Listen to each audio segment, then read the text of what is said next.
Parents of tweens, if you're familiar with far-off drop-offs... Dad, stop, right here. Or get DMs about what's for dinner, you may be experiencing tween milestones. For your son or daughter, these can start at age 9. HPV vaccination, a type of cancer prevention against certain HPV-related cancers, can start then too. For most, HPV clears on its own. But for those who don't clear the virus, it can cause certain cancers later in life. Embrace this phase. Help protect them in the next. Ask their doctor today about HPV vaccination. Brought to you by Merck. This podcast is supported by Progressive, a leader in RV insurance. RVs are for sharing adventures with family, friends, and even your pets. So if you bring your cats and dogs along for the ride, you'll want Progressive RV insurance. They protect your cats and dogs like family by offering up to $1,000 in optional coverage for vet bills in case of an RV accident, making it a great companion for the responsible pet owner who loves to travel. See Progressive's other benefits and more when you quote RV insurance at Progressive.com today. Progressive Casualty Insurance Company and Affiliates. Pet injury is an additional coverage and subject to policy terms. The Red Apple Media Podcast Network presents This is Protecting America. Now, here's Emmy-winning journalist Rita Cosby. And welcome to another edition of Protecting America. I'm Rita Cosby. The hate-filled Boulder, Colorado firebomb terrorist attacked a crowd of peaceful demonstrators showing support for the hostages held in Gaza. The Colorado attacker is sadly the latest in a string of violent acts against Jews in America. So why are these horrific actions increasing, and what needs to be done to stop them? And joining us now is Shahar Azani, former veteran Israeli diplomat. Shahar, it's great to have you here. Always a pleasure, Rita, and especially on Protecting America, which is so befitting the topic that we're speaking about today. Absolutely. So, Shahar, what can be done to prevent another horrific attack like this from happening again? Well, I think, Rita, that what we're seeing here is a culmination of a process, especially since October 7th. The anti-American, anti-Israel movements have become unabashed in their delegitimization of the Jewish people and the Jewish state, including, expression of hostilities. We've seen the harassment on college campuses, the intimidation, the violence against Jews just for being Jewish, not even, not to mention if they support Israel or not support Israel. The fact that you're a Jew is already a condemning fact. And I think that sadly, American campuses, the digital sphere, there has been a lot of complicity with these chants, with these kinds of attitudes. The Free Palestine, the violence of the Free Palestine movement, calls like From the River to the Sea, which is a call for the extermination and elimination of Jews. Calls like Globalize the Intifada, which is a direct call for violence. And, sadly, the progressive elements of our society have framed these topics as freedom of speech, right? We've heard about Mahmoud Khalil, the 31-year-old non-student student who was abusing Columbia resources and was exacting exactly the same kind of intimidation and harassment on college campus against Jewish students and against, the Jewish barber right across from Columbia University who was, his barbershop was completely surrounded by a violent mob just for being Jewish. And, we framed it like this is a discussion of what they're allowed to say. But now we understand how lethal these words are, with a cruel execution of the 2 Israeli diplomats in Washington, D.C., the capital of our great nation. What we've seen with a Jewish women and children targeted with fire bombs in Colorado. Can you imagine, Rita, like the image of a Jewish woman burning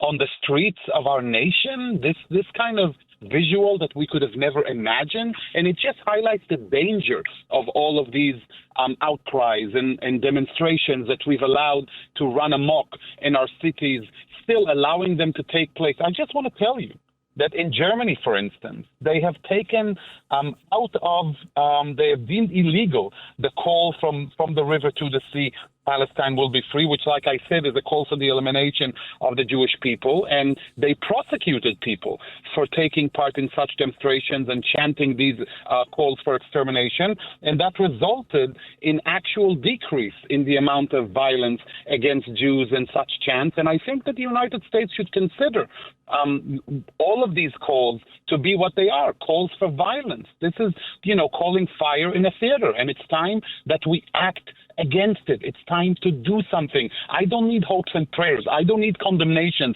I need the FBI on it. I need people alerted to it. And I need those guys to be on the run rather than to be on the assault all across the U.S. against innocent individuals. And let me just remind people that these people were marching in support of innocent Israeli civilians who were abducted from their homes and have been in the tunnels of evil Hamas for over 600 days. This is what they were marching for. When did Germany start that? Because that's really powerful, Shahar. And why has there not been a movement to do it here? You're absolutely correct, Rita. Well, Germany, once it saw the effect of this foul language, especially when you look into the past, the Nazi past of Nazi Germany and the kind of ramifications on German society, we remember that what started with an attack on the Jews has resulted in the destruction of the entire German nation. The results for German society as a whole have been horrendous. We all know, the famous poem of they first came for the Jews, then they came for the gays, then they came for the gypsies, and then they came for me. And there was nobody to stand up for me because I was already targeted. So what we're seeing here is the beginning of this process in the United States, because these radicalized elements who are allowed to run free on social media and on college campuses, now they're targeting the Jews. Next, they're going to target other individuals that are not comfortable with, maybe conservatives, maybe people who believe in Christianity, maybe the people who believe in the integrity of the United States of America, maybe people who oppose Sharia law. We don't know where they're going to go with this radicalization, and that needs to be nipped in the bud. We need to see action taken. And, we've mentioned it many times in the past, but let's take a look at Harvard University and the example shortly after October 7th, when a young Jewish student was walking on campus and was being accosted by a group of anarchists who surrounded him and taunted him and waved the keffiyeh at him. And what we've seen as a result now, just before the graduation, is not only has there none any kind of disciplinary measure against those students, they've been given honor and positions and respect as a result of what they did. And I just want to say one more thing. In many of these cases, Rita, we're seeing these people covering themselves up, right? COVID style, with face masks and the keffiyehs and sunglasses and gloves, as if they know that what they're doing is wrong. And they're taunting us, and they're taunting society, and they're taunting the police to do something. Are you going to have the courage to rise against us? And even though I have faith in the people of the United States of America and in our society, and I know that we are the majority and they are the minority, there's still a vocal minority. And the vocal minority may outshine the silent majority, which is the exact reason why we must act and make our voices heard, just like you and I are doing at the moment, and call it out before it comes knocking on our door and coming to hurt us and our children. Hi, this is Joe from Vanta. In today's digital world, compliance regulations are changing constantly, and earning customer trust has never mattered more. Vanta helps companies get compliant fast and stay secure with the most advanced AI, automation, and continuous monitoring out there. So whether you're a startup going for your first SOC 2 or ISO 27001, or a growing enterprise managing vendor risk, Vanta makes it quick, easy, and scalable. And I'm not just saying that because I work here. Get started at Vanta.com. Hey guys, finding the perfect gift for the food lover in your life is easy, thanks to Goldbelly. Goldbelly ships America's most iconic foods, straight from world-famous restaurants right to your door. So if you want to treat someone to Joe's Stone Crab from Miami, Franklin Barbecue from Texas, or desserts from famous foodies like Ina Garten or Martha Stewart, Goldbelly has you covered, with free shipping anywhere in the country. Just go to goldbelly.com and for a limited time, get 20% off your first order with promo code GIFT. That's promo code GIFT. In golf, precision is everything, on and off the course. PGA of America chose advanced 5G solutions from T-Mobile for Business for smooth operations and seamless transactions. Together, we enhance ticketing and concessions for better fan experiences from gate to green. This is pro-level efficiency. This is PGA of America with T-Mobile for Business. Take your business further at T-Mobile.com/now. America's beverage companies are investing in America. We're American companies, making American products with American workers in America's hometowns. We're local bottlers and manufacturers, operating in all 50 states, employing more than 275,000 Americans in good-paying jobs, delivering for the nation, because we believe in the promise of America and the people who make it great. Learn more at WeDeliverForAmerica.org. Paid for by the American Beverage Association. How much do you blame also the rise, especially as you talked about at colleges, Shahar, with the administration at the time? You know, because I think about the famous moment where President Joe Biden said, you know, they have a point. Kamala Harris seemed to be also coddling the protesters, fearing to alienate them, seeming that it was like a constituency they didn't want to alienate. And you know, Rita, that was a moment that was palpable throughout the Jewish community when she was confronted, Kamala Harris was confronted with the accusation of genocide, and she said nothing. And you know, when you think about genocide, if you think about a radicalized individual on TikTok who continues to be fed these lies and blood libels, and they're being told 14,000 babies and genocide, it takes me back to the 1890s when people were told the Jews are draining the blood of Christian children to make matzah for Passover. This is blood libel 101. And that leads people to believe, people who are ignorant, people who have no idea, they have no antidote against these blood libels, that really these are indeed facts and they are right to act against them. And that leads directly, that's the highway to violence. And we've seen that complicity across the board. And that's why now we are facing this critical moment in the life of our nation when we're seeing people burning on the streets of Colorado. Can there be another more resounding, more echoing, a stronger clarion call for action and morality and standing together, not just with the Jewish people, standing together for who we are as a society, Rita, for what we believe in. Who knows who they're going to go after next? And you know, when I'm thinking on college campuses, I'm also thinking about all of those lovely kids who go through their college period and are, you know, take bets and make a lot of effort to graduate, and then their graduation ceremonies are hijacked by these anarchists, and the administrations on different college campuses are doing nothing. These kids deserve to enjoy their graduation. They deserve to relish their studies rather than being prevented by impromptu encampments that seek a destruction and an annihilation of a people. And that's what I'm calling out for everybody to stand up against and make their voices heard. People like that should be unacceptable. People like that should be boycotted. If somebody is discovered to behave in such a way, they need to be treated like they're criminals, because their words are lethal and they lead to people burning on the streets of our nation, including an 88-year-old Holocaust survivor who was part of that event in Colorado. Can you imagine, Rita? A Holocaust survivor who has seen the ovens and now faces them right here in Colorado? Who would have believed? You know, it is astounding and it's so horrific. You know, Shahar, one of the things, too, in this case is the guy overstayed his visa. How much of that also is a problem? We've seen that, it seems to be, whether it's on college campuses, but across this country, and also with a wide open border. We had so many people who are coming into this country who don't seem to have the values that Americans have or our allies. Contradictory values, and that always amazes me, because if you despise the United States to such a degree, then why are you here?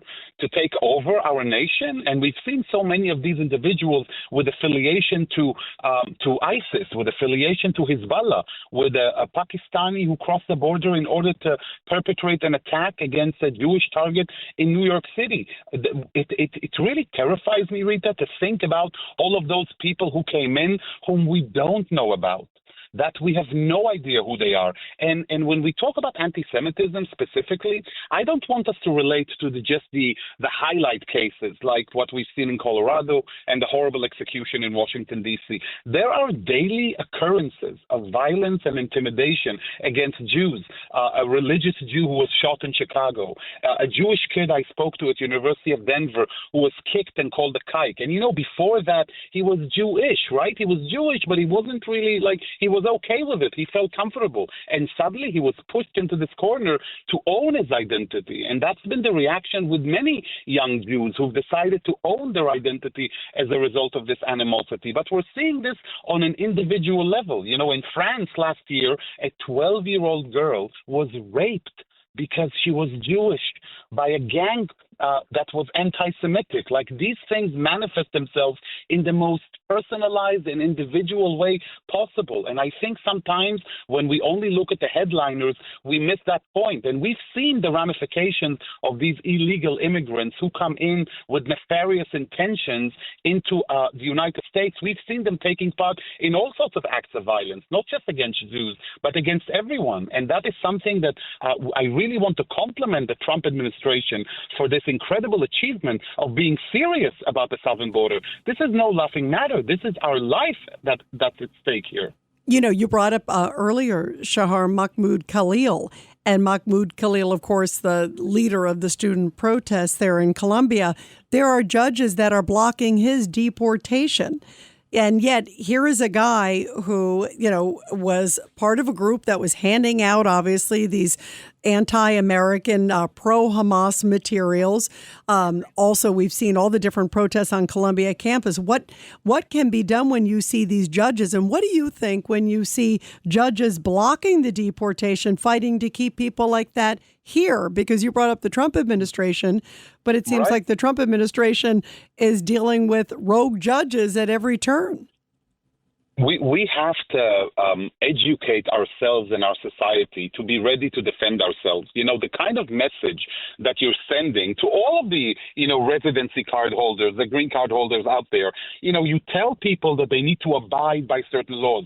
They need to recite the Pledge of Allegiance. They need to believe. They need to love this country for what it is. And then when somebody like Mahmoud Khalil is torching U.S. monuments, is abusing American citizens for their race, for their nationality, for their beliefs, to behave in a way that's completely contradictory to the way you expect anyone to behave, especially somebody who wishes to be a legal resident here and maybe even a citizen. What kind of message are you sending across the board? What are you telling everyone else? How seriously do you expect them to take your requests if this is how you behave against something that's prima facie looks like it's a given case? Mahmoud Khalil was not the case of free speech. It was a case of freedom of intimidation, freedom of harassment, freedom of violence against U.S. citizens. Why should we allow this to take place within our borders? And I think that this requires an educational element, not just for our judges, but for many members of our society who need to wake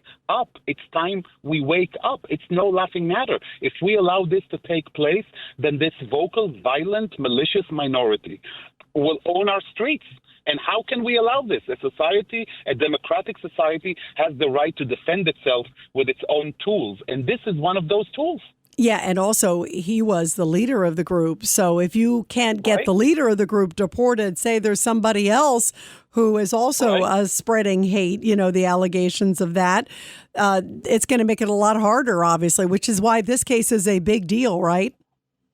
A very big deal. And by the way, when we talk about the direct answer to the attacks in Colorado and Washington, D.C., that should be the answer. This is how a democratic society defends itself, by saying no to globalize the Intifada, no to free Palestine, no to from the river to the sea, and no to Mahmoud Khalil. That is a sign of seriousness that we need to see changing. This episode is brought to you by LifeLock. Between two-factor authentication, strong passwords, and a VPN, you try to be in control of how your info is protected. But many other places also have it, and they might not be as careful. That's why LifeLock monitors hundreds of millions of data points a second for threats. If your identity is stolen, they'll fix it, guaranteed, or your money back. Save up to 40% your first year. Visit LifeLock.com/podcast for 40% off. Terms apply. My name is Lily, and I've had hidradenitis suppurativa, HS, for years. I finally found some relief since taking Cosentyx. Relief means I can show up more. Cosentyx secukinumab is prescribed for adults with moderate to severe hidradenitis suppurativa, HS. Don't use if you're allergic to Cosentyx. Before starting, get checked for tuberculosis. An increased risk of infections and lowered ability to fight them may occur, like tuberculosis or other serious bacterial, fungal, or viral infections. Some are fatal. Tell your doctor if you have an infection or symptoms like fevers, sweats, chills, muscle aches, or cough, had a vaccine or plan to, or if inflammatory bowel disease symptoms develop or worsen. Serious allergic reactions and severe eczema-like skin reactions may occur. Learn more at 1-844-COSENTYX or Cosentyx.com. Ask your dermatologist about Cosentyx. Going to the gym can be discouraging, especially if you're putting in the work but barely seeing changes. But with Tonal, you can actually see your progress with every workout. Tonal provides the convenience of a full gym and the expertise of a personal trainer anytime at home with one sleek system. Designed to reduce your mental load, Tonal is the ultimate strength training system, helping you focus less on workout planning and more on getting results. No more second-guessing your technique. Tonal gives you real-time coaching cues to dial in your form and help you lift safely and effectively. After a quick assessment, Tonal sets the optimal weight for every move and adjusts in 1-pound increments as you get stronger, so you're always challenged. Tonal lets you choose from a variety of expert-led workouts, from strength to arrow hit to yoga and mobility to keep you coming back for more. For a limited time, go to Tonal.com to get $500 off your Tonal purchase, plus a free 4-year warranty. That's Tonal.com for $500 off, plus a free 4-year warranty. Tonal.com. You know, you talked about colleges, and you also talked about the hostages. And I think about them so much. You and I talked about this right after October 7th, Shahar. And one of the things that was so disturbing was some of the hostages came out and said that their captors, the brutal Hamas captors, were talking and also showing images of some of these school protests and saying, look, we have people everywhere. Talk about that, and also just how devastating that must have been for the hostages, but also the message that Hamas is sending by doing that. Right. Well, I think, one of the key messages of October 7th was, believe them when they tell you who they are. And when the hostages are coming out and telling you that Hamas is actually not just we have people everywhere, but they are operating an army of propaganda out of Gaza, they do exactly as they say. And the result of this, we're seeing, just like infiltration of drones and enemy forces into our borders, they're infiltrating and poisoning the minds of our future generations using social media by spreading these lies and these images, twisting the mind of our children to hate not just Israel and the Jewish people, but hate the United States of America. We see the joy with which they're burning American flags, and we know exactly where that is coming from. And the IDF has witnessed continuously throughout Gaza all of these elements of incitement and hatred and animosity. We've spoken about Mein Kampf, Adolf Hitler's book, translated to Arabic in these public schools. We've seen what the minds of Palestinian children have become to as a result of 20 years of Hamas education, radicalization, and incitement. We've seen that manifest on October 7th. We don't want to see this again on the streets of the United States. So we know how important education is and how important information is. So we need to see the same kind of defense on the digital sphere. There was an influencer on TikTok who praised the execution of the 2 Israeli embassy staff. And he's been one of those whose mind was poisoned. And he's been spreading the Hamas propaganda all across the U.S. using his digital tools. And that's the kind of thing we need also to face head on. And once the praising of the execution took place, the FBI paid a visit to him and his family. And now his account was banned off of Meta, and we want to see a continuation of that activity with all of these accounts because they're using these platforms. And think about this: when our children lay their heads on the pillow at night to sleep, that's what they encounter, and that is very dangerous for our society.